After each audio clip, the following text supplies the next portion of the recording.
Bienvenidos a este programa especial de Pasión por lo Nuestro de Televisión Ellín. Estamos esperando a que comience la rueda de prensa que van a dar los representantes de la Hermandad de Santa María Magdalena, porque van a leer un comunicado que se titula El Camino Correcto. Aquí estamos presentes en Televisión Ellín para escuchar lo que pasa en esta rueda de prensa.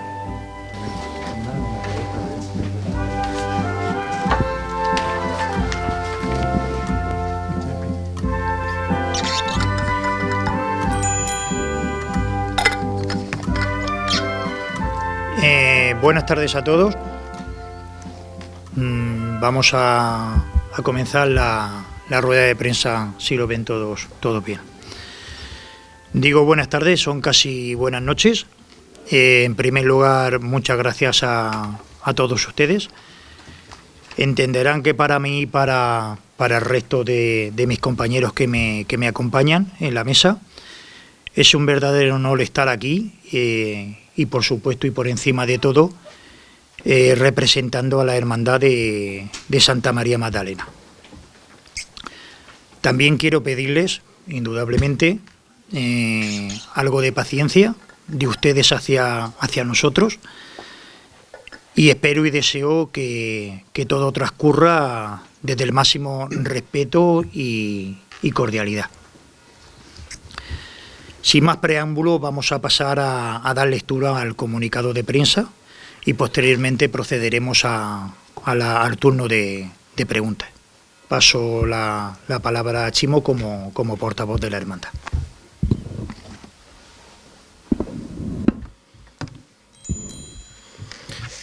Buenas tardes a todas y a todos, y reitero el agradecimiento que Rafa ha puesto encima de la mesa. Y bueno, voy a intentar leer, ¿no?, y un poco relatar pues lo que hasta este momento la Hermandad de Santa María Magdalena pues no había hecho, ¿no? Poquito a poquito pues veremos todo el devenir de estos tiempos últimos desde un punto de vista cronológico, y después nos haremos algunas preguntas que tal vez puedan abrir un pequeño debate o algún turno de preguntas. El camino correcto. Febrero del 2024. Semana Santa en el mes de marzo, y ahora mismo nada es ya igual. Febrero, marzo, ¿dónde estamos? Podría ser esta la historia de un relato que nace de una derrota o de varias. Un relato que nace de un deseo, quizás una ansia, una visión única.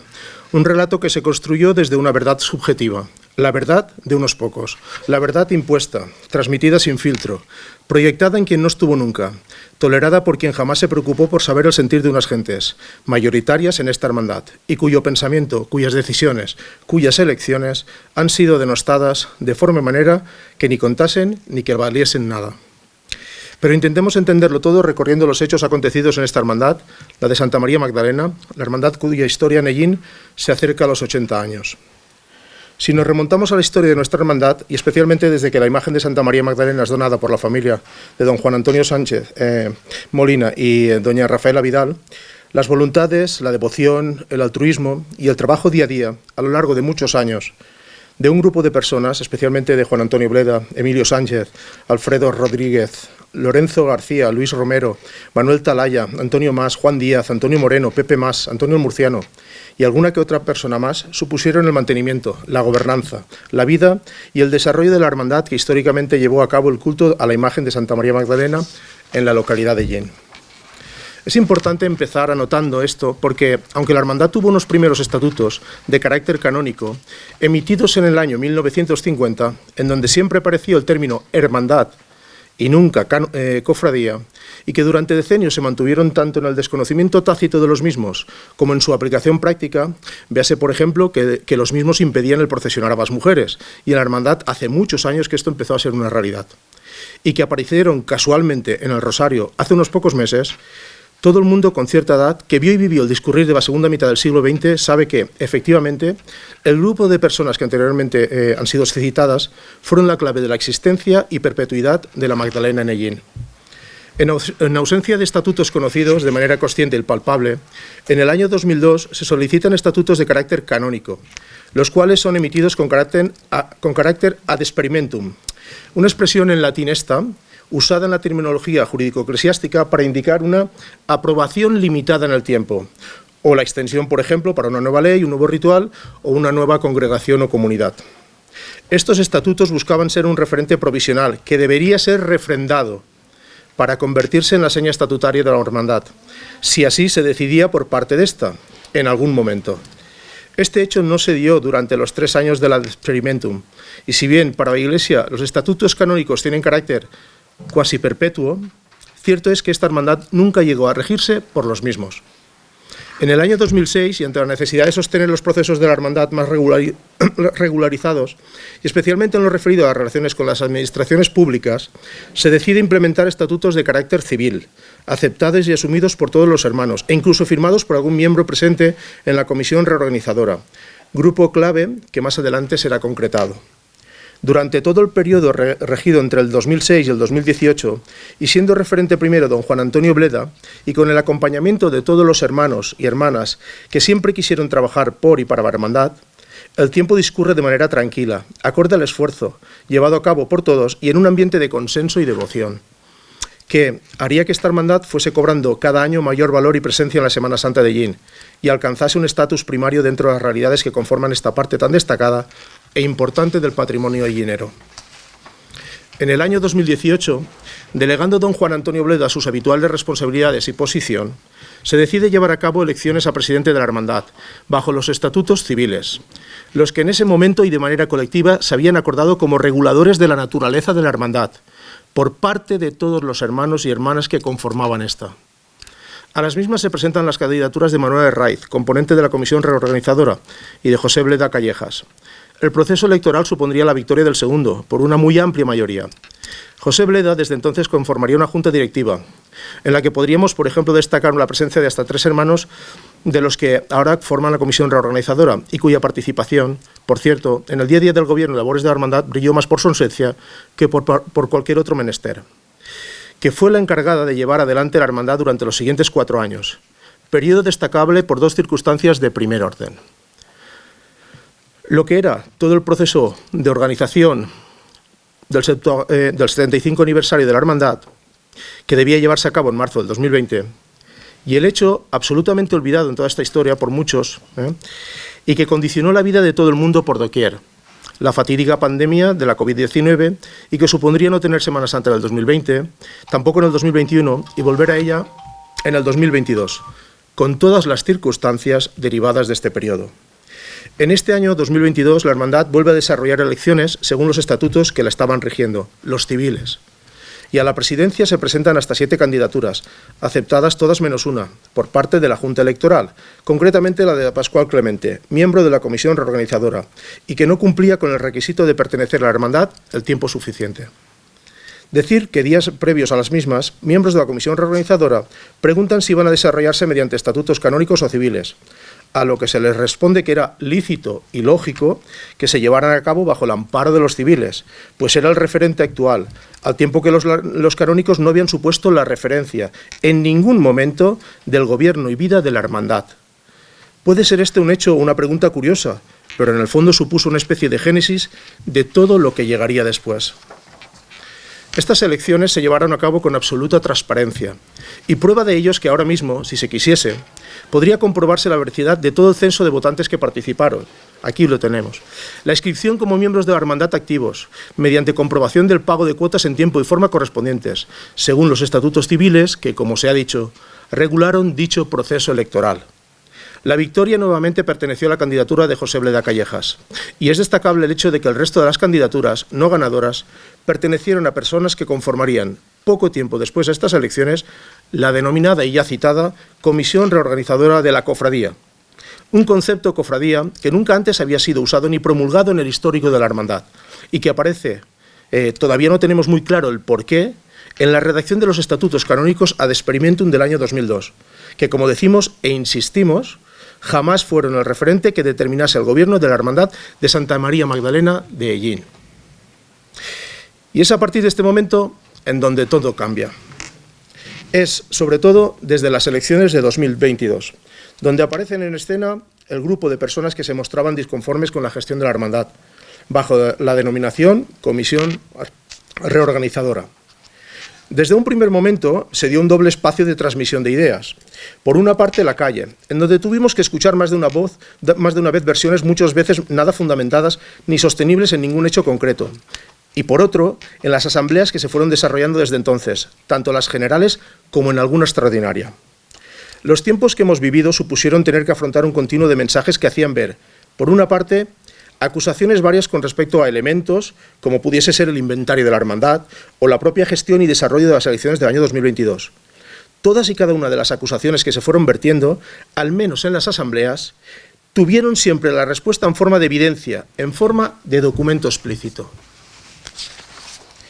Poco a poco el papel del grupo reorganizador pasó a ser un papel en donde las ideas que planteaban no surgían única y exclusivamente del grupo. En una de las asambleas de marzo del 2023 se advierte mediante una llamada telefónica realizada por Emilio Sánchez que había entrado en juego uno de los herederos de la familia Sánchez Molina.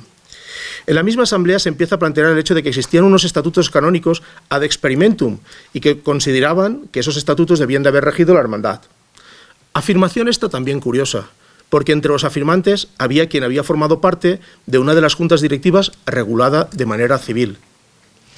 En dicha asamblea se explica lo que significa ad experimentum y también se ponen entredicho los planteamientos del grupo reorganizador, entre otras cosas porque jamás habían expresado en asamblea el rechazo al modelo de gobierno de la hermandad, que eran los estatutos civiles. Dicho rechazo se da especialmente a partir de la segunda derrota en las elecciones del 2022, donde los 5 candidatos que no obtuvieron la victoria en la misma, los 5 pasarían a formar parte de la comisión reorganizadora. Más allá del rechazo, el continuo de mensajes acusatorios sobre la legitimidad de esta o sobre la acción de quienes dirigían la hermandad, elegidos democráticamente, fue increciendo, sin parar. La realidad derivada de estas posiciones, que se pensaba anecdótica, se va convirtiendo en algo cada vez mayor, cada vez más patente y más persistente por los mensajes permanentes que aparecen en la calle, por los mensajes que empiezan a darse en algunos medios o en foros de opinión, y porque en las asambleas se conforma una realidad clara por parte de estas personas en donde insisten en la existencia de los estatutos canónicos y en la necesidad de entablar conversaciones para que fuesen dichos estatutos los que rigiesen el gobierno de la hermandad. Esta situación, anterior a la Semana Santa del 2023, conlleva los primeros contactos con el vicario y el canciller de Albacete. Encuentros entre ambas partes en donde presuntamente el vicario ejercería la función de mediador, después de ser conocedor de la realidad y del incremento de la tensión existente. Dicho encuentro supone que exista una posición por parte de la Iglesia en donde se transmite el mensaje de que se garantice una Semana Santa de manera normalizada y quede patente o se disponga un proceso de solución a la realidad. Posteriormente a la misma, en asamblea, se llegó a acordar que después de la Semana Santa del 2023, y teniendo que hacer una evaluación del discurrir de la misma, se llevaría a cabo otra asamblea para, por una parte, llamar aspectos que pudiesen explicar la convivencia de adoptar estatutos canónicos o bien mantener los estatutos civiles. Por parte de la Junta Directiva de la Hermandad, en todo momento el mensaje fue claro, y no fue otro que establecer que quien debía de decidir cualquier cambio en su régimen de gobierno debía ser la Asamblea. Antes del desarrollo de la Semana Santa 2023 ya se vieron momentos discordantes, con la presencia de algunos de los herederos o de los presuntamente autonombrados herederos de la imagen, a partir de los cuales se elabora un documento en donde se nombra custodios de la imagen de Santa María Magdalena a miembros de la Comisión Reorganizadora. En la asamblea previa, también a la Semana Santa, se explicaron que según las leyes del Estado español y concretamente el Código Civil, artículo 1955 y alguno más, cuando un elemento de la naturaleza de una imagen es entregada a un grupo de personas, en este caso una hermandad, y discurre un tiempo bastante superior a, por ejemplo, los 20 años, en donde los presuntos herederos no se interesan en ningún momento ni del devenir ni del cuidado de dichas imágenes, de dichos elementos. Según la ley, como decimos, es el grupo, es la hermandad, la entidad, quien asume la pertenencia de las mismas. En todo este tiempo, especialmente el último año 2023 y parte del 2024, el discurso que se vino proyectando era que los herederos eran las personas a quienes pertenecía la imagen y el trono, a pesar de que se había citado en la Asamblea lo que rige el Código Civil del Estado español. Fue un mensaje permanente la referencia a que eran los herederos quienes tenían la legitimidad sobre la imagen. Este hecho llevó en estos meses últimos incluso a hacer un registro de acta notarial sobre las voluntades de quienes donaron la imagen. Pero en todo este tiempo, y a pesar de haberse situado en el debate, jamás se ha mostrado ningún documento en donde se estableciese que los legítimos herederos de la imagen y del trono eran los ahora mismo nietos, bisnietos o cualquier otra persona con vínculo de sangre de la familia Sánchez Molina. En ningún momento se ha podido comprobar la existencia de un documento de herencia elaborado por quienes donaron la imagen de Santa María Magdalena, no al menos a nuestros ojos. De manera análoga a lo que venimos diciendo, en este último año entró en juego la presencia de un abogado de naturaleza rotal, que ha sido quien ha representado a los miembros de la comisión reorganizadora. La presencia de este jurista ha sido determinante en todo este proceso por su visión única en pro de unos estatutos canónicos, dijese lo que dijese o fuese cual fuese la voluntad de la asamblea existente. Ha sido determinante por los vínculos explícitos con el obispado de Albacete, cuestión que fácilmente puede advertirse en el desarrollo de la entrevista en la que él mismo, junto a Emilio Sánchez, desarrollaron en la televisión de Yin a finales de febrero. La presencia de este abogado no solo ha supuesto un condicionamiento por quien debía de ser única y exclusivamente mediadora, que era la Iglesia, y en su representación el vicario, sino que además el abogado rotal tuvo una actitud de marcar tiempos y documentos. La hermandad también contrató a un jurista experto en estos temas, que fue quien en la asamblea explica a todo el mundo, incluidos los miembros de la comisión reorganizadora, lo que suponía un estatuto canónico y lo que ya suponía un estatuto civil. Fue este jurista quien también explicaría el hecho de no ser lícito un proceso de apropiación por parte de un grupo minoritario de la hermandad, a través de un proceso como el que se estaba llevando.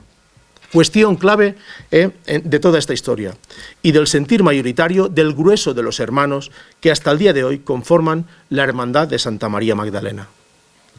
Significativa fue también la actitud del abogado rotal por el hecho de que mientras estaba en negociaciones con el jurista de la hermandad y con la mediación ya activa del vicario, se lanzase a redactar unos estatutos canónicos ex profeso para la denominada cofradía, aun cuando todavía no había habido una decisión por parte de la hermandad a través de su asamblea para optar por los mismos a través de un proceso democrático.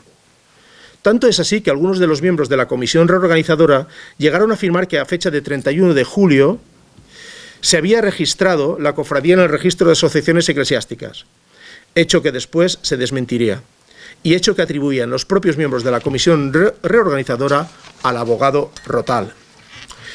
En todo este proceso de intentar situar en otro orden a la hermandad, la comisión reorganizadora inicia una acción mediante la creación de sus redes sociales que supuso tener una voz amplificada, una voz que se ha demostrado que solo tolera comentarios a favor y una voz que también se amplificó por la atención de algunos medios, la atención que algunos medios empezaron a dispensarle. Siguiendo aquello acordado en asamblea de manera mayoritaria, en octubre del año 23 se decide en asamblea votar para la elección del régimen de gobierno, bien manteniendo estatutos civiles, bien con la implementación de estatutos canónicos. En dicha votación hubo presencia de personas de la comisión reorganizadora y hubo una amplia presencia de personas que no formaban parte de la comisión reorganizadora. El resultado de dicha votación, legítima por parte de la asamblea, fue mantener los estatutos civiles. Fue a partir de aquí cuando se entra en la última fase que nos ha llevado al momento actual y que es necesario comentar en este momento porque no se ha hecho referencia a todo lo que ha supuesto este largo camino en cuanto al dolor, en referencia a las vejaciones en forma de mensajes o de expresiones orales que han atentado a la dignidad, la transparencia y sobre todo el buen hacer demostrado año tras año por parte de la Junta Directiva que presidía José Bleda Callejas. Ha sido un proceso de descalificaciones al tiempo que se solicitaban establecer reuniones o contactos, cuestión realmente compleja y sin lugar a duda poco comprensible. Las descalificaciones, más allá de los contextos externos a la hermandad, se dieron una y otra vez en las asambleas mediante exabruptos, mediante acusaciones que jamás se pudieron evidenciar de manera explícita ni documental, en ninguna prueba constatable, en nada que no fuese única y exclusivamente la visión o la palabra de algunas personas componentes de la comisión reorganizadora. Jamás se pudo sostener ninguna acusación en un hecho palpable, y menos aún en un hecho documentado. Como decimos, el sufrimiento, y especialmente en las personas que más tiempo han dedicado hasta ahora mismo a mantener en pie la estructura de la Hermandad de Santa María Magdalena de Yin, más allá de la Semana Santa, llevó a tomar una decisión compleja y para nada justa, en la figura del por entonces presidente José Bleda Callejas. presentando su dimisión en el cargo de presidente y dejando de formar parte activa de la Junta Directiva. Esta decisión supuso el inicio de un proceso electoral que fue convocado mediante asamblea extraordinaria y en donde nuevamente representantes de la comisión reorganizadora no dudaron en usar la falta y la acusación, incluso por el hecho simplemente de dimitir la figura del presidente, no anunciando lo mismo fuera de la asamblea, hecho al que por supuesto no estaba obligado. Posteriormente todo llevó al inicio de la presentación de candidaturas para elegir nuevo presidente, donde Rafael Tomás Cuesta sería la única persona en presentar candidatura. Se desarrollaron las elecciones nombrándose a Rafael nuevo presidente de la Hermandad de Santa María Magdalena de Ellín. En este proceso, ninguna de las personas que formaban parte de la comisión reorganizadora consideró necesaria su presencia.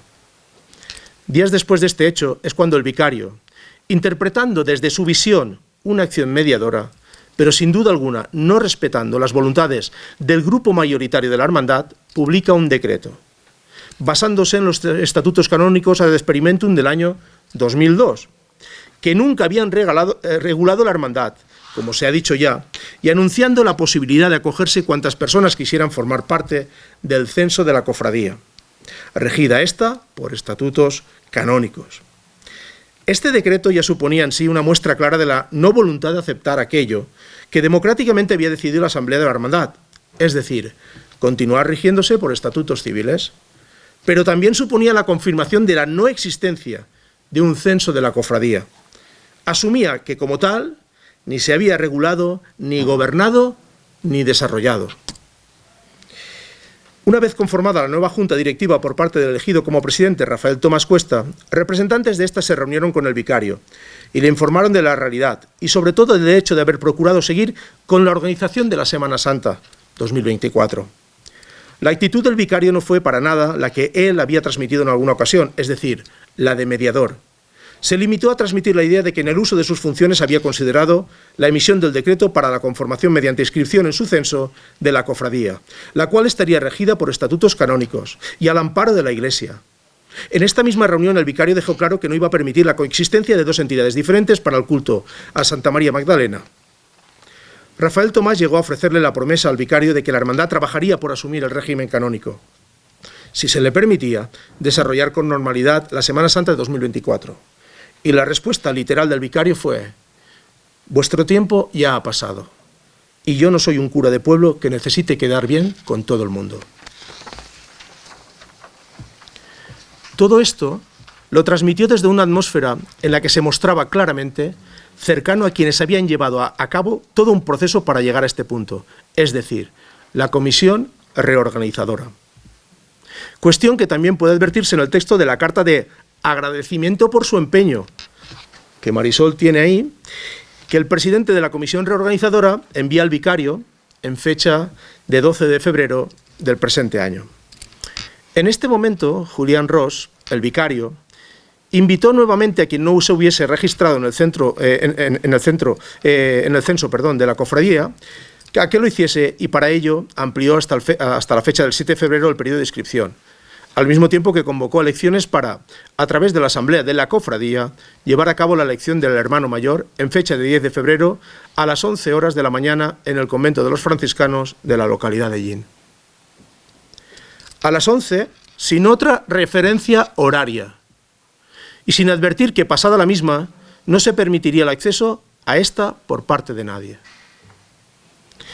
La Junta Directiva de la Hermandad, que por cierto durante todo este proceso ha tenido que escuchar constantemente la expresión de asociación cultural, asociación cultural, asociación cultural, asociación cultural, dada su naturaleza legal, por parte de las personas de la comisión reorganizadora, convocó a la Asamblea a una reunión informativa en la mañana del domingo 4 de febrero de 2024. En esta se informó de la situación y sobre todo de la oposición que estaba mostrando la Iglesia a través de la figura del vicario, a que cualquier otra persona que no fuese él mismo pudiese atender a las personas de la hermandad, justificando que todo lo que acontecía en la hermandad de Santa María Magdalena de Ellín era asunto suyo y debía de pasar por sus manos. Después de la reunión informativa del día 4 de febrero se toma la decisión de inscribirse en el censo de la cofradía todas las personas que seguían sintiéndose parte de la hermandad. Esto sería un acto totalmente voluntario, con la intención de hacer frente a la actitud que apartaba del gobierno de la hermandad histórica a lo elegido democráticamente por la mayoría, y que podía suponer la victoria de un grupo minoritario de personas de las que en estos momentos formaban parte del censo de la hermandad. Resulta curioso que en los medios la comisión reorganizadora de la cofradía anunciaba que superaban las 250 personas inscritas en la misma. Esta era una información que en principio formaba parte de la documentación que debería de tener el servicio o el responsable de protección de datos del Obispado de Albacete, y que sin embargo llega a transmitirse en redes sociales antes de las votaciones. La decisión de sumarse al censo y poder también luchar con una candidatura por parte de Rafael Tomás Cuesta, en este caso, llega a activarse, y hasta el 7 de febrero fueron más de 140 personas, de manera voluntaria y personal, las que enviaron sus datos mediante correo electrónico al Obispado, solicitando su incorporación en el censo de la cofradía. De este modo se permitía poder participar en la elección a hermano mayor fijada para el día 10 de febrero. Otra cuestión curiosa fue que 2 días antes de la elección, 2 días, 8 de febrero, la cofradía emitió un comunicado recordando que el vicario había convocado la asamblea para elegir el hermano mayor, y en dicho comunicado, puesto en sus redes sociales, aparece una primera convocatoria a las 10:30 de la mañana y una segunda a las 11. Es curioso, porque en ningún momento la convocatoria que hizo el vicario hace referencia a la existencia de un doble horario o una doble convocatoria en cuanto a tiempos. Es curioso también que prácticamente el día anterior a las elecciones, algunas personas de la comisión reorganizadora se presentaran en las oficinas del vicario trasladándose la idea de que no estaban de acuerdo con lo que estaba pasando, que podía haber inscripciones fuera de plazo en el censo de la cofradía, y transmitían la idea incluso de paralizar el proceso electoral del día 10. Decimos que es curioso porque si toda la documentación referida a altas en el censo solo se dio por la vía del correo electrónico, como se fue, a la dirección del responsable de protección de datos del Obispado, el cual está obligado a cumplir con lo establecido en la Ley Orgánica de Protección de Datos, nos cuesta mucho entender cómo era posible que alguien tuviese conocimiento de la posible existencia de altas en el censo fuera de plazo.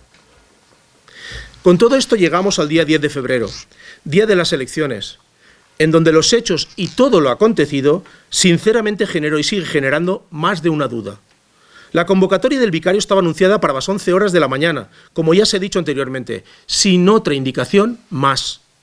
Siendo las 11 y un minuto, se empieza a impedir la entrada en el convento de los franciscanos a personas que todavía estaban llegando. A las 11:03 se expulsa del templo a un grupo heterogéneo y amplio de personas alegando que habían entrado después de las 11. Este hecho ocurre después de una situación de cierta tensión, en donde el propio vicario obliga a la salida de un grupo donde había personas de más de 80 años, personas de mediana edad y algún que otro joven y adolescente. Curioso que todas las personas que son invitadas a abandonar el templo, así como un número amplio de personas que irían llegando en los minutos posteriores a las 11, y que en ningún caso se les permitió la entrada ni la participación en las nuevas elecciones, todas fuesen simpatizantes a priori de la candidatura de Rafael Tomás Cuesta. De lo acontecido dentro de Franciscanos se puede decir muchas cosas. Por una parte, que personas cercanas a la candidatura de Emilio Sánchez son las que van repartiendo las papeletas, que no existe una comprobación del censo como procede, que algunas personas no llegan a tener papeletas para poder ejercer su derecho al voto, que el voto se realiza en una caja estilo Tupperware, sin cierre, y no en una urna que pudiese tener el cerramiento oportuno como obedece a la ocasión.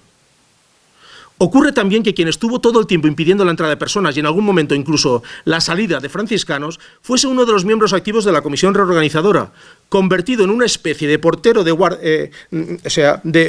portero de guardia de seguridad exprofeso. Durante la votación no se lleva a cabo el llamamiento nombre por nombre, persona por persona, correspondiente a un acto de esta índole, no llevando a cabo un verdadero proceso de verificación del censo. Cuestión que generó que algunas personas que en tiempo y forma habían solicitado su incorporación en el censo no pudiesen votar. De todo lo acontecido podemos llegar a la conclusión de que fue todo menos un proceso deseable, abierto a la participación de todas las personas que tuvieron el interés en formar parte del censo de la cofradía. Y sin duda con muchos interrogantes, pues más allá de las cuestiones advertidas ya, en los exteriores del templo llegan a verse, porque algunas personas lo muestran a través de sus teléfonos, la existencia de mensajes de WhatsApp por parte de la propia comisión reorganizadora a sus simpatizantes, diciéndoles que estuviesen a las 10:30 y a las 10:45 en la puerta de franciscanos. El por qué seguimos sin entenderlo. De toda aquella mañana, sabemos que Emilio Sánchez resultó ganador, cuestión que se aceptó, y que hubiese sido todavía más aceptada si no se hubiese dado ninguno de los hechos anotados. Dentro de la realidad de todo lo que ocurrió, no hay que dejar de decir que muchas de las personas que estuvieron dentro de franciscanos y que de manera evidente participaban a favor de la candidatura de Emilio Sánchez, ni habían sido jamás, ni son gente que perteneciese a la Hermandad de Santa María Magdalena, al tiempo que toda la gente que se quedó fuera sin poder votar de manera mayoritaria era gente numeraria de la Hermandad, era gente que participaba habitualmente en los actos de la misma y era gente que presuntamente acompañaba la candidatura de Rafael Tomás Cuesta. Diremos siempre presuntamente porque evidentemente el voto siempre es algo secreto. A partir de aquí y hasta el día actual hemos vivido más hechos que generan muchas dudas, y entre las cuales la Hermandad ha seguido manteniendo una actitud de cautela, respeto y silencio hasta el día de hoy. Días en los que, como todo el mundo sabe, estamos soportando la acusación de no haber entregado el patrimonio de la Hermandad a la cofradía, cuando la cofradía dice y reitera que es patrimonio suyo, y esto se explica de la siguiente manera. Todo lo que voy a decir a continuación, Marisol lo tiene documento por documento, después lo puede ver quien considere. El 20 de febrero, Rafael Cuesta envía escrito a Emilio Sánchez en respuesta a su carta anterior. En fecha 16 de febrero, Emilio Sánchez, ya como hermano mayor de la cofradía, envía un correo a Rafael Tomás anunciándole que iba a contactar con todas las personas inscritas en el censo de la cofradía y al mismo tiempo advierte que debían reunirse para poderse hacer cargo del ajuar de la Santa y de los bienes propios de la cofradía. El 20 de febrero, Rafael Cuesta envía escrito a Emilio Sánchez en respuesta a su carta anterior. En otras cuestiones le informa de lo tratado en la Asamblea de la Hermandad, de fecha 18 de febrero, y en donde dicha Asamblea decidió perpetuar la existencia de la Hermandad. Del mismo modo, le informa que están en estudio, a través del servicio jurídico, las posibles acciones en respuesta a lo acontecido en las elecciones del 10 de febrero, las cuales atentaron a aspectos del derecho canónico y también del derecho constitucional. Véase impedir el acceso a un lugar de carácter público. Rafael, de la misma manera, informa a Emilio de la manera en que la Hermandad entendía la propiedad de los bienes y le comunica que con el fin de garantizar, en obediencia a los fines propios de la Hermandad, la presencia de la imagen de Santa María Magdalena en las calles de Llín, durante la Semana Santa de 2024, le emplazaba a que a la mayor brevedad posible tuviese bien proceder al encuentro con el fin de establecer la firma del documento de cesión de todos aquellos bienes patrimoniales que considerase su cofradía necesarios, para poder procurar la organización de la Semana Santa 2024 con las máximas garantías, así como a la recogida de estos, en el lugar en el que ahora mismo están depositados, tal y como se había determinado por parte de la Asamblea de la Hermandad. Por parte de la Asamblea de la Hermandad. En esta misma fecha se le hace llegar a Emilio el documento de cesión de bienes, el cual se redacta como tal, cesión, atendiendo a cuestiones como preservar la seguridad jurídica de la figura del presidente de la Hermandad, Rafael Tomás Cuesta, dado que era la persona que realizaba la cesión. Se tiene en cuenta que en este momento, y por eso se cita de manera explícita a Emilio Sánchez, la cofradía no contaba con un proceso completo de regularización a nivel jurídico ni estatutario. Y además de todo esto, la Hermandad se reafirma en la idea de que el grupo de hermanos que históricamente había procurado, conservado y aumentado el patrimonio de la misma, era efectivamente el que seguía conformando la Asamblea de la Hermandad. Es por esto y por ninguna otra cuestión que se redacta el escrito en forma de cesión. Por último, en este escrito se informa que la Hermandad de Santa María Magdalena de Llín se había comprometido al pago de los costes de las bandas de Viernes Santo, Nuestra Señora del Dolor, y Domingo de Resurrección, Juventud Musical de Llín, así como de las palmas para la Semana Santa 2024. El 23 de febrero, Emilio responde a Rafael, negando aceptar lo propuesto y conminando, es decir, y según consta en la definición de dicha palabra, amenazando, apremiando con potestad a la obediencia a la devolución de los bienes. Lo volveré a decir, conminando es la palabra. También anota en su respuesta que solo aceptarían los compromisos de las bandas si era la cofradía quien negociaba los precios y condiciones de actuación. Por último, plantea reunión conjunta para el martes 27 de febrero. La reunión se llevaría a cabo finalmente el día 28 de febrero, con la presencia neutral del concejal de Semana Santa, y en la cual las partes establecieron su visión sin llegar a ningún acuerdo, porque, entre otras cosas, la cofradía solo aceptaba la idea de que se reconociese que los bienes le pertenecían. Durante los días posteriores empieza a verterse en los medios la idea por la que se culpabiliza a la hermandad de impedir la normal organización de la Semana Santa sobre la imagen de María Magdalena, por no querer ceder el patrimonio. Se vierten faltas a la verdad de todo tipo, y alguna que otra, salidas incluso de gente que ya conformaba la cofradía. El domingo 3 de marzo, la Junta Directiva de la Hermandad se reúne y redacta un documento de disposición de todo el patrimonio de la Magdalena a la cofradía. Documento que se le entrega esa misma noche, domingo pasado, a Emilio Sánchez, y en el cual se establece que, con la intención de poderse llevar a cabo con totales garantías la presencia de la imagen de Santa María Magdalena en la Semana Santa de Llín de 2024, se disponían los bienes patrimoniales históricos de la Hermandad Santa María Magdalena de Llín con el único compromiso del cuidado de estos. El martes 5 de marzo se desarrolla en la televisión de Llín una entrevista con dos miembros de la Junta Directiva de la Cofradía. Ambos solo hacen referencia al primer documento, el de cesión, y no al de disposición, siendo que ya constaba en su poder el mismo. Puede ser que se grabase la semana anterior, no lo sabemos. Pero si no fue así, el documento de disposición, desde el domingo por la noche, obraba en manos del hermano mayor de la cofradía. En dicha entrevista se proyecta un relato en donde no todo atiende a la verdad, según todo lo que hemos venido diciendo hasta ahora, pero en donde, desde luego, se deja una imagen de culpabilidad hacia la hermandad, por cuanto está aconteciendo en la organización de la Magdalena, para la Semana Santa 2024.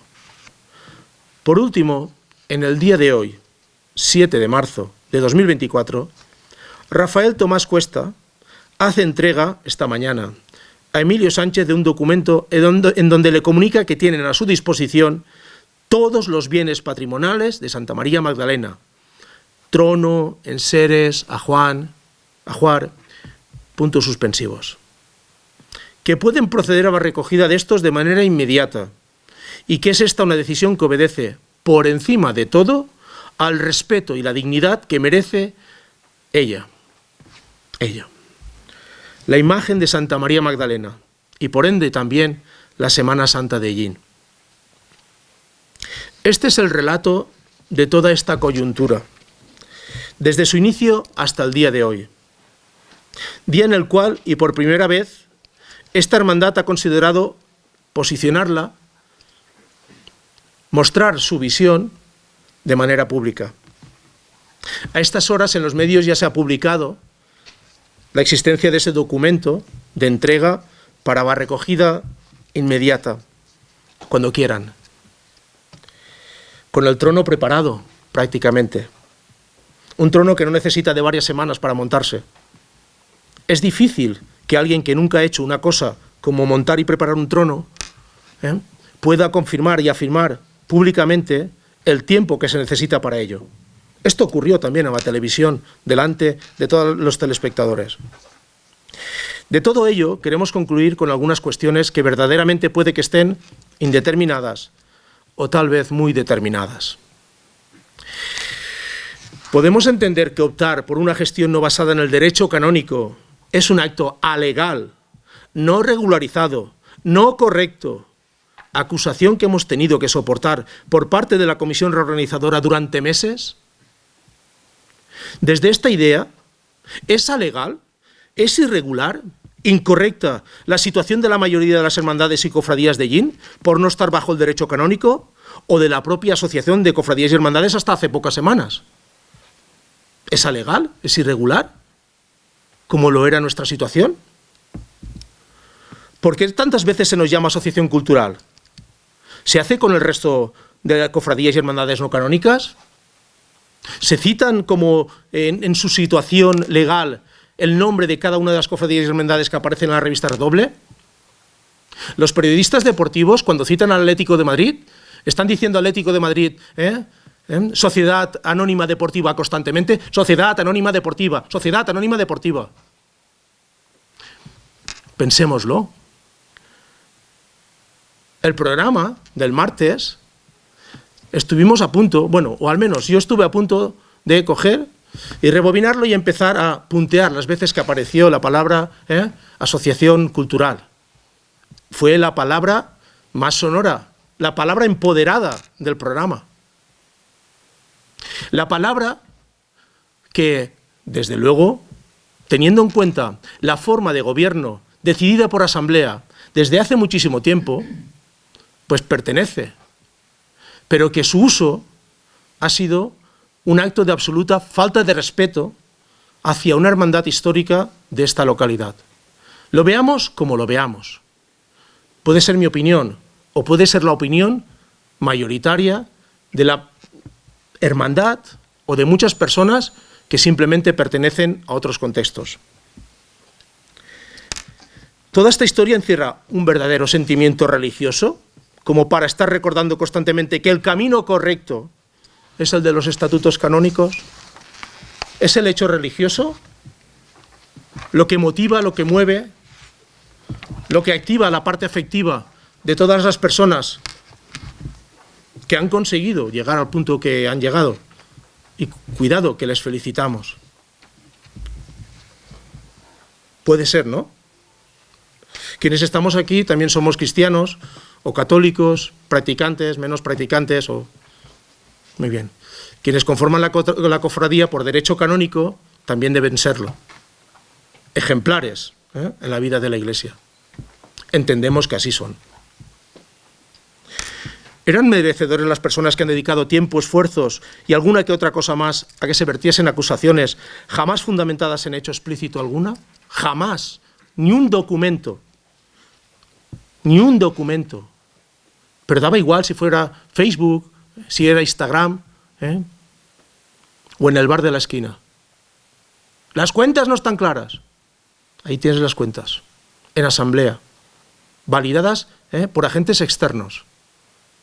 ¿Dónde está el problema? ¿Dónde está la falta de transparencia? Todos los documentos siguen estando aquí. ¿Hasta dónde llega la legitimidad de unos herederos que jamás se aparecieron ni estuvieron para nombrar un grupo de custodios de la imagen de Santa María Magdalena? ¿De dónde nace esa legitimidad? ¿Qué documentos legitiman tal acción? Nunca los vimos tampoco, ¿Qué razón existía para que la posición de la Iglesia, como se ha mostrado, no fuese neutral en cuanto al respeto de las voluntades de la mayoría de lo que era la hermandad histórica? ¿Es que nosotros no somos Iglesia? ¿No somos Iglesia? ¿Las personas de la hermandad? ¿No lo éramos? ¿No lo seguimos siendo? ¿Es que en la autonomía de nuestras acciones ha cambiado nuestro sentir, nuestra vivencia? Más allá incluso de la conexión con la Santa. No me quiero sentir cristiano de segunda, porque no lo soy. O católico de segunda, cualquier persona que forma parte de la hermandad. ¿Por qué si los estatutos canónicos de origen, de 1950, solo hablan de hermandad, una y otra vez, hermandad, hermandad, hermandad?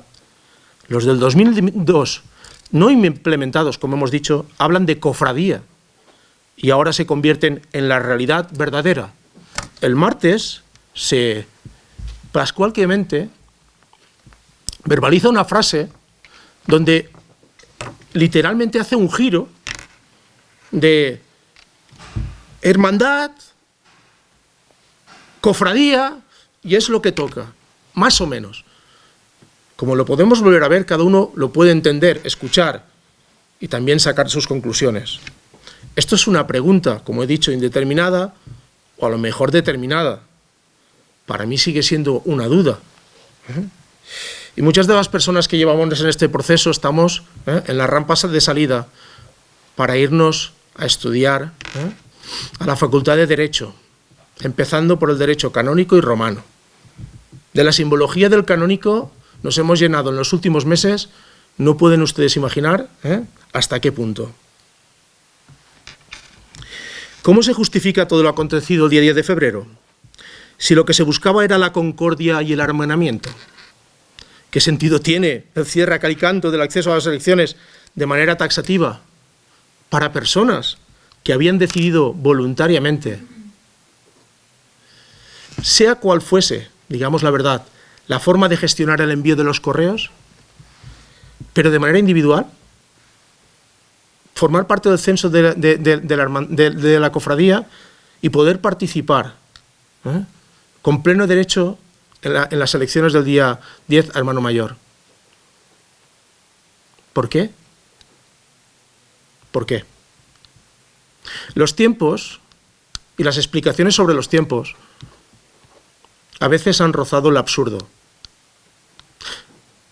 El alegato hacia la puntualidad, pueden leerlo ustedes en redes, en unas y en otras, en los foros, no solamente de la cofradía o de la hermandad, o pueden haberlo escuchado. Muchas veces cuesta discernir el significado y el valor de que a las 11:01 ya no tienes derecho.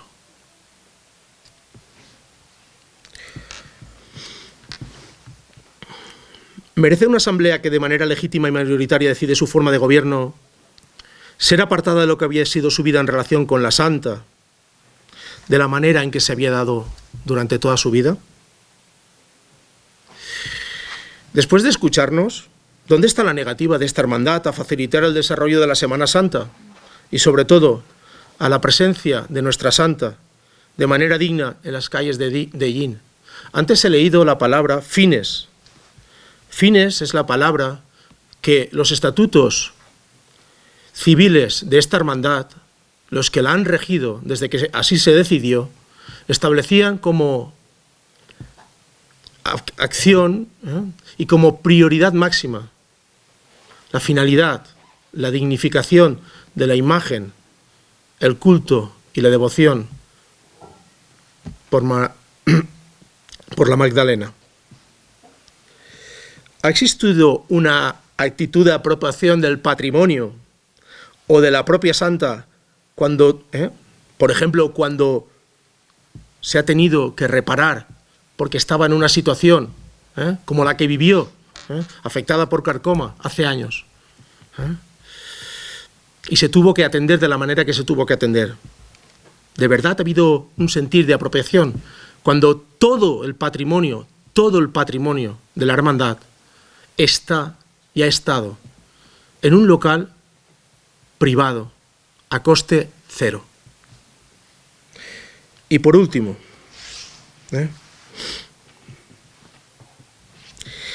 por penúltimo, ¿dónde está la negativa de esta hermandad a facilitar el desarrollo de la Semana Santa y, sobre todo, a la presencia de la santa de manera digna en las calles de Ellín? Estas y algunas cuestiones más podrían determinarse como interrogantes que quedan de todo esto y que quizás, llegado algún día, encuentren su verdadera respuesta. No lo sabemos. Mientras tanto, esta hermandad, como pueda, seguirá promoviendo lo que sus fines primeros siempre marcaron: la dignificación, la devoción, el enaltecimiento de la figura de Santa María Magdalena, así como la de la Semana Santa de esta localidad de Ellín. Y teniendo claro siempre que, más allá de lo que se diga o de lo que el tiempo futuro determine, siempre pensará esta hermandad que a quien pertenece Santa María Magdalena y su patrimonio, por su implicación, por su devoción y por todo lo que históricamente se ha dado, es al pueblo de Ellín, a vuestro pueblo. Muchas gracias.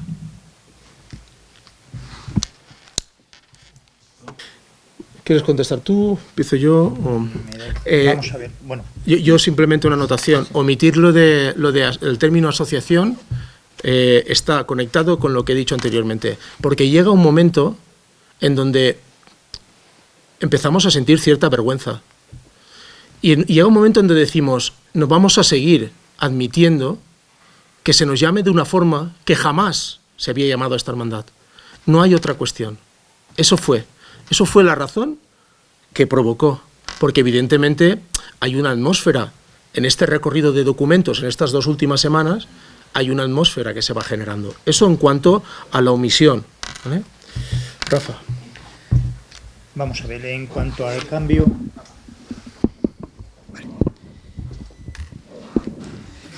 En cuanto al cambio de la denominación de los documentos, se debe a en el cual la cofradía no acepta firmar ese documento, porque su versión es que si firman ese documento acreditan que los bienes nos corresponden realmente a la hermandad. Nuestra premisa, por encima de todo, se hace para que María Magdalena pueda procesionar o participar en sus actos penitenciales en la Semana Santa de Hellín, y ante ello nosotros imperamos nuestra humildad por encima de nuestro ego personal. No nos importa decir de verdad que si nos hemos tenido que humillar, lo hemos hecho, pero tenemos nuestra conciencia muy tranquila que por la parte que a nosotros nos corresponda, María Magdalena no podrá salir o no podrá participar en los desfiles procesionales por el hecho de que nosotros no cedamos dichos bienes a la cofradía. Cedamos, se los damos o se los entreguemos. Pero María Magdalena, porque esos bienes en definitiva ni son de ellos ni son nuestros, son de ella, de María Magdalena. No, nuestro abogado no ha sido. Marisol puede expresar pues la sorpresa, ¿no? Sí, sí. Antes de entrar aquí lo hemos visto. Camino de aquí. Es para saber con quién vulgarmente se dice que juega a los cuartos. Correcto. Esto que usted transmite, podemos sinceramente advertirlo en más de una ocasión en todo este tiempo. He hecho una referencia muy clara. Si hay un proceso acordado de organización entre 2 juristas, ¿por qué uno tiene que saltarse los tiempos? ¿Por qué uno se reúne con el vicario sin avisar al otro?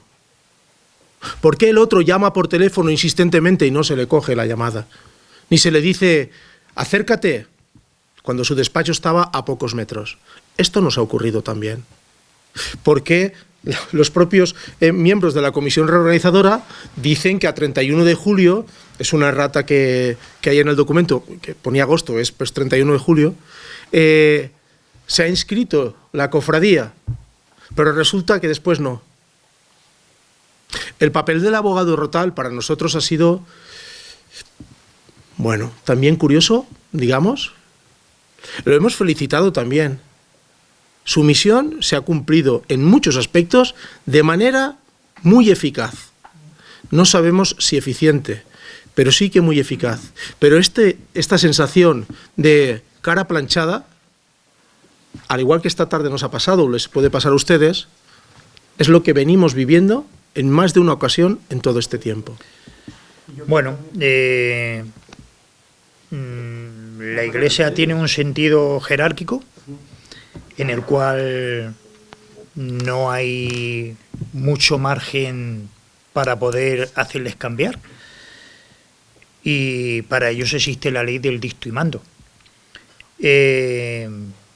Yo cuando ocurrió este hecho en Franciscanos, yo me dirigí a estos señores y yo le dije, don Julián, todo esto lo único que puede hacer es provocar ciertos altercados que creo que no corresponden. Y este señor me respondió y me dijo, aquí, ahora mismo, lo único que vale es votar. Y yo le volví a responder y le dije, don Julián, ¿dónde está el carácter conciliador que tanto predica la Iglesia? Y me dijo, ¿y el suyo? Y yo lo único que le dije y le respondí, le dije, ¿el mío? Don Julián, ¿usted cree que yo no tengo carácter conciliador? Si no fuese conciliador, posiblemente ustedes tres no estarían aquí sentados donde están. Nosotros, lo que está claro es que la decisión que tomó la Asamblea de manera legítima y mayoritaria fue mantener estatutos civiles.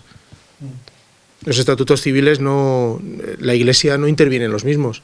Los estatutos canónicos, la Iglesia tiene un peso muy fuerte. Esto lo sabemos aquí y solo hay que mirar hacia Andalucía y toda la organización de cofradías y hermandades del sur. Tal vez nuestra posición fue la que determinó el decretazo, por decirlo así. Pues probable. ¿Por qué? Porque, como he dicho, digamos que la única forma de organización que se contemplaba como válida, y en esto el abogado Rotal fue muy intenso, era la del derecho canónico. Nuestro propio abogado también, en un primer momento, nos invitaba a esa vía. Nos hemos preguntado muchas veces, ¿verdad?, qué hubiese pasado con nuestra propia Asamblea en su votación si no hubiésemos tenido una percepción de no ser tratados en igualdad por quien representaba la Iglesia, por una persona. Insisto, el carácter de las personas a nivel de creencias que formamos la hermandad está más que claro. Es decir, que esto no es una cuestión, ni ninguna palabra va contra la Iglesia. Hablamos de la decisión o de la posición de una persona que evidentemente ha sido el representante. Pero si la actitud hubiese sido realmente mediadora, si Rafa, como he dicho también, llegó a decir, yo ahora como presidente me comprometo a hacer lo imposible para que nos acerquemos a un estado de canónicos, pero nuestro tiempo había pasado ya. Porque no denunciaron las irregularidades en el proceso electoral, según Lo cuenta Rafa, pero es que esto no, o sea, bueno, hoy es, bueno, lo que importa ahora es la Semana Santa del 2024. Dios querrá, y la Santa también, que haya un lunes siguiente a la Semana Santa. Y a partir de aquí, pues Rafa, lo que tú quieras compartir. Vamos a ver, nosotros no se han impugnado estamos en proceso de ver legalmente, que lo que no significa que con eso nosotros queramos paralizar el proceso. No, en ningún momento. Yo creo que ahora mismo y en las fechas que realmente estábamos, lo que procedía, nosotros siempre defendemos que por encima de todo está Santa María Magdalena, ¿vale? Entonces estábamos en unas fechas muy complejas, muy cercanas a la Semana Santa de 2024, y creo que aunque no estuviésemos de acuerdo en la forma que se había procedido el día 10 de febrero, pero nos reservábamos el derecho de realizar las acciones en concreto que viésemos convenientes. Pero vuelvo a reiterarme en lo que he dicho anteriormente, no queríamos paralizar el proceso para que pudiese influir en el desarrollo y en el devenir propio de que María Magdalena pudiese participar dignamente en su desfile profesional, por supuestísimo. Entonces sí que es cierto que bueno, se están estudiando todas esas posibilidades, pero es lo que siempre hemos defendido. Nosotros nos basamos siempre por encima de todo en la decisión final que toma el colectivo, en la Asamblea, en las Juntas Generales Ordinarias o Extraordinarias que se celebran, y por lo tanto nosotros trataremos de ejecutar, diríamos, ese tipo de acciones que se tengan que hacer, pero por supuestísimo con el consenso de la Asamblea. ¿Y por qué estatutos se regían hasta el 2002? Eran unos estatutos, no habían ningún tipo de estatutos. Entonces era como muchas cofradías y muchas hermandades de aquí de Illín, pues lo que hacíamos es que era un buen acuerdo entre todos, ¿vale? Lo que se hacía era trabajar porque la hermandad prosperase, porque la hermandad estuviese en la calle y por supuesto que tratase de procesionar lo más dignamente posible, ¿vale?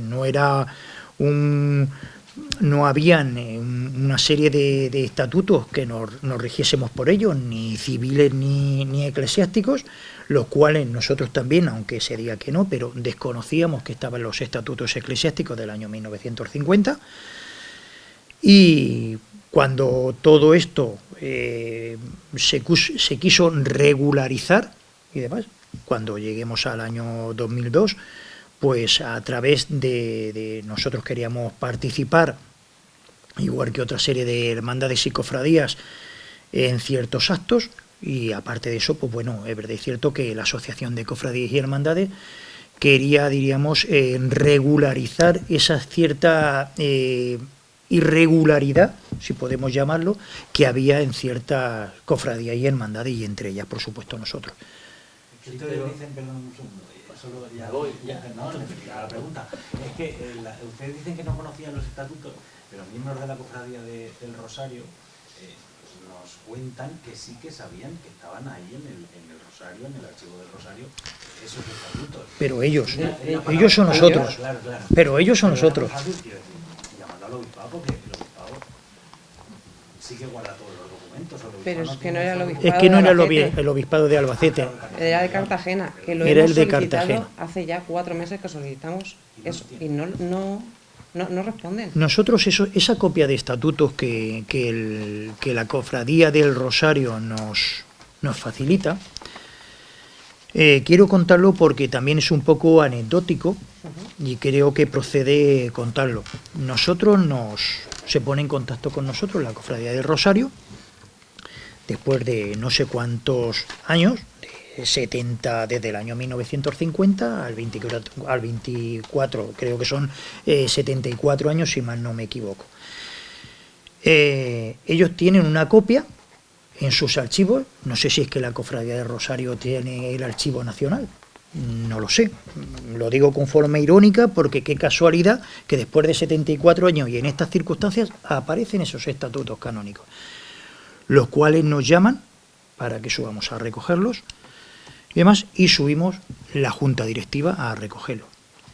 ¿Cuál es nuestra sorpresa? Que ahí hay otras 3 personas de la comisión reorganizadora y estaba el señor José Javier como secretario de la Cofradía del Rosario, y voy a hacerle una pregunta y me dice, yo es que no quiero saber nada. Digo, pero es que usted sabe lo que le voy a preguntar, lo mismo voy a preguntarle a ver si tiene Nolotil en su farmacia. Déjeme usted que le efectúe la pregunta. Y le digo que qué hacen esos señores. Y dicen que esos señores tienen derecho a estar porque son miembros de la hermandad. Digo, ya, pero no ellos 3 solos. Hay otros 164 mayores de edad que perfectamente podrían estar igual que ellos. Porque creo que es una falta de respeto a la junta directiva aquí presente. De la comisión reorganizadora. ¿Vale? Bueno, ese día, quiero contar eso y no quiero excederme más. Ese día nosotros llevemos el crucifijo que tiene Santa María Magdalena, lo habíamos restaurado y demás, y queríamos hacerle entrega. Y dio la circunstancia de que estaba allí José Agustín. Entonces le comentemos que si él lo quería bendecir y rezábamos una oración delante de María Magdalena. Y este señor nos propone que sí podía llamar a las otras 3 personas que habían arriba, que eran indudablemente miembros de la Hermandad de Santa María Magdalena.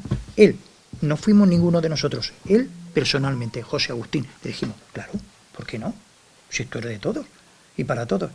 Este señor subió a invitarles que bajásemos simplemente a rezar una oración delante de Santa María Magdalena, y le dijeron que no bajaban a rezar esa oración de Santa María Magdalena. Declinaron. ¿Esa es la devoción que se tiene por la imagen de María Magdalena? ¿Esa es la forma de proceder más correcta? las diferencias que tengamos entre nosotros se tienen que interponer contra ella también. ¿Qué culpa tiene ella? Y vamos a rezar, simplemente recemos un Padre Nuestro y un Ave María. O a lo mejor es que tampoco sabía rezarlo, porque ahora tienen estatutos canónicos. Creo que se deben de saber esas oraciones. ¿Vale? Vamos a ver, nosotros lo que está claro es que nosotros queremos poner en conocimiento, aunque sea una institución jerárquica, pero nosotros sí que queremos poner en conocimiento los agravios que ha cometido don Julián Roch sobre la Hermandad de Santa María Magdalena. Sabemos que a nivel eclesiástico no tenemos recorrido, eso está claro, ¿vale? Pero eso no significa que tenemos que obviarlos, ni mucho menos. Por encima del vicario está el obispo, e indudablemente tiene que tener conocimiento de cómo se han producido esa serie de cosas, y después, pues a nivel civil, pues ya trataremos de buscar los derechos constitucionales que se han vulnerado para poder realizar ese proceso. La Iglesia en este caso es que no sirve de nada. O sea, se conforma la asamblea, una asociación, no puede entrar ni salir. Pero en el decreto o en la convocatoria que realiza don Julián Roch, vendrá reflejado, ¿no?, que a las 11 en punto la asamblea... No, pero permíteme que te conteste. En esa convocatoria, si se tiene que hacer así, correcto, si nosotros lo acatamos, si nosotros no queremos que se haga unas elecciones a la carta, no, eso no lo pretendemos. Nosotros somos igual que todo el mundo, ¿vale? En esa convocatoria que manda don Julián Roch a la cofradía y manda a la hermandad, o bueno, a ambos ya, porque estábamos censados dentro de la propia cofradía y demás, yo no digo que no se tenga que hacer, pero creo que se tiene que comunicar, y a las 11 en punto la asamblea se organizará a puerta cerrada, y el que venga a las 11 y un segundo, pues ya no puede entrar. Yo no estoy defendiendo nada, estoy diciendo simplemente que vuestra solución era clara, al juzgado, una asociación civil que soy. Sí, hay un par de detalles pequeñitos y ya. Esto es una vía que no está cerrada, pero esto es una vía que tiene mucho coste a muchos niveles, no solamente a nivel personal, también económico, etcétera. Entonces, ahora mismo, si hemos dicho que se anunció el compromiso con las bandas para ser pagadas por la hermandad, igual que los ramos, esto era un montante importante dentro de lo que es el sumatorio, ¿no?, de la economía de la hermandad. Pero bueno, o sea, esto, su tiempo tiene recorrido. Pero como hemos dicho también, la posición de la Iglesia fue clara, no voy a permitir que hayan dos. O sea, nosotros fuimos descartados a la primera. Y Juzgados, es que el juzgado, por eso sois una asociación civil. Pero una de las cosas que no hemos querido nunca es llevar a Santa María Magdalena a un juzgado, y eso lo tenéis que entender. Ya nos pasó a nosotros. Por eso, ahora mismo nuestro objetivo principal es que Santa María Magdalena salga a la calle esta Semana Santa con todas sus cosas. Y hemos hecho lo imposible, ¿vale? Ya, pero digo lo mismo que dice. Nos constan ahora mismo que hay 4 o 5 hermandades con estatutos canónicos. Claro, por eso te estoy diciendo De 30. que allí no, Sevilla. Ya. Eso está claro. En una de las reuniones que tuvimos, diríamos, en una de las reuniones que se tuvo con don Julián Roch, este señor nos comentó, porque nosotros le mostrábamos la singularidad propia de la Semana Santa de Illín. Y este señor nos dijo que él ya estuvo aquí, en Illín, hace 20 años, intentando, yo no me acuerdo, sinceramente, fue palabras textuales de este señor, que estuvo aquí hace 20 años haciendo unas charlas para tratar de que las hermandades y las cofradías que no se regían por estatutos canónicos, que viesen que eso al final sería la forma con las cuales nos tendríamos que regir. Y nosotros Un espacio, sí. Porque lo que no se puede hacer es lo que han echado. Sí, no, sí, nosotros siempre... Que eso no lo ha hecho el obispado, No. que eso no lo ha hecho el obispado, que eso lo han hecho cofrades de esa Ya, pero cofradía. yo- No, pero el obispado, vamos a ver, José Aurelio, el obispado quería una cosa, era el poder y ya lo tiene. Ya, bueno, pero nosotros ¿Vale? Y ellos nosotros, claro, cuando empezó a haber problemas de que no se sabía si María Magdalena podía procesionar o no, se le consultó a don Julián Roch. Este señor dijo que él no se encargaba de organizar Semana Santa de nadie, que si se quería rendir culto a María Magdalena, estaba en su oración en el Rosario. Pero bueno, ¿somos iglesia o qué somos? Esto es la forma de proceder del obispado, que no es de una iglesia cualquiera, estamos hablando del obispado. ¿Qué creemos más? Realmente esto se lleva a una conclusión, de verdad, porque yo personalmente me declino más por lo divino que realmente por la creencia humana. Mirad, habéis dicho cosas que son totalmente ciertas. Y es decir, puede ser que en todo este proceso complejo, con una temporalidad superior a un año, algunas de las decisiones que haya tomado esta hermandad no hayan sido las más inteligentes o precisas o acertadas. Claro que sí. ¿Por qué? Pues porque siempre imperó, primero en una primera instancia, quizás fue un exceso de confianza, como he leído también, en el sentido de decir, hombre, no pensamos que esto tenga estos tintes, ¿no? O creímos en la mediación. Pero bueno, esto es un aprendizaje. Para nosotras y para nosotros es una especie de cátedra. Igual también lo es para el pueblo de Llín, tal vez, ¿no? O sea que, porque aquí ahora lo que hemos aprendido, y también forma parte esto de nuestra voluntad, en el querer expresar, y cuidado, todo lo que hemos dicho aquí está refrendado en documentos. Demostraremos hoy, mañana o cuando sea. No teníamos la necesidad de faltar a la verdad en ninguna cuestión. Pero lo que está claro es que, pues bueno, qué desgracia la nuestra que se siente esto un precedente. No nos hubiese gustado. Pero ¿se puede vivir como un precedente? Pues quizás. De todo se aprende, y a nivel de entidades y a nivel de... Ya os decimos, aquí hubo una sentencia que fue la que nos dejó fuera de lugar. Y también hubo, pues, esa propaganda, ¿no? De repente, todo Ellín quiere pertenecer a la cofradía de la Magdalena. De repente, todo el alumnado de primaria de Ellín quiere pertenecer, como no se dijo igual, pero parecido al martes en la tele. Esas cosas son curiosas. En franciscanos se vio todo ese tumulto, de dónde salía. lo vais a dejar. No hemos dicho en ningún momento que lo vayamos a dejar. Nosotros nos debemos a nuestra asamblea. Entonces, las decisiones que se vayan a tomar nos las reservamos a que realmente sea la asamblea quien dicte y diga las acciones que se tengan que emprender y el camino que se tenga que seguir. Lo que pasa es que, indudablemente, pase lo que pase o las decisiones que se tomen, no se hará nada, absolutamente nada, hasta que no pase la Semana Santa 2024, bajo ningún concepto. Quiero puntualizar con respecto al tema de lo que estamos hablando con los estatutos eclesiásticos. Habíamos varios de los que estamos aquí, vosotros y demás, cuando vino Juan Manuel y don Antonio Avellán, el canciller.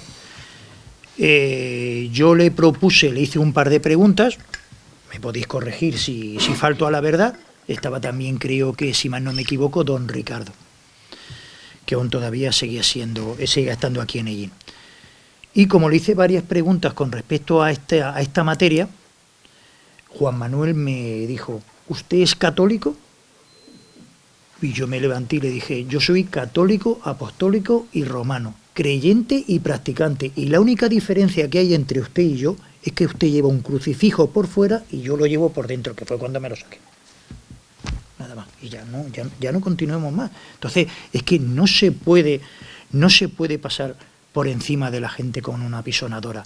No se pueden tratar de imponer, porque no me vale que se estén quejando continuamente que cada día van menos fieles a la Iglesia, cuando su forma de proceder en ciertos asuntos es a base de dicto, mando e imposición.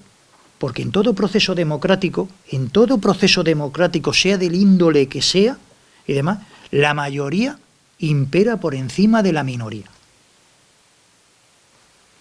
Nada más. ¿Chimo? ¿Marisol? ¿Algo más? Pues nada. Yo solamente quiero decir cuál es el futuro de todo esto. Eso también quisiéramos saberlo nosotros. ¿Qué es lo que va a pasar con la Semana Santa allí? ¿Qué es lo que va a pasar con la Magdalena? ¿Qué es lo que va a pasar con la gente que ve esto y dice qué es lo que pasa aquí? Pues pasa una primera cuestión, y es que es bastante penoso lo que se está viendo, ¿no? Un trono que dista pues mucho de su trono, pues ya está. Un trono que fue solicitado. A veces en lo que se dijo el otro día, De la Verónica. sí, hay matices que no se expresaron como fueron, porque incluso tú puedes explicarlo, ¿no? Sobre el trono de la Verónica. Imagino que estando el de la Magdalena va a salir el de la Magdalena. Eso es una pregunta que le deberían de hacer a la cofradía. Claro, claro. Vamos a ver, ayer, ¿fue ayer? La última comparecencia de Pascual y Víctor. El martes. El martes, perdón. Según Pascual comentó, la cofradía o la Hermandad de la Verónica les había ofrecido el trono. Eso es totalmente mentira e incierto. Creo que mentiras de ese tipo creo que no solucionan nada y realmente dice mucho de quién lo está diciendo. Vale, pues eso es totalmente mentira e incierto. Se lo puedo garantizar yo porque a mí me llamó personalmente Fernando para decirme que qué hacía. Y le dije a Fernando, el trono es para María Magdalena. Y el trono le hace falta a María Magdalena. Indudablemente el trono es vuestro y vosotros tenéis que hacer lo que tengáis que hacer. Pero por favor, si es posible, el trono es para ella, no para nadie más. Entonces me dijo, Rafa, perfecto, sin problema ninguno.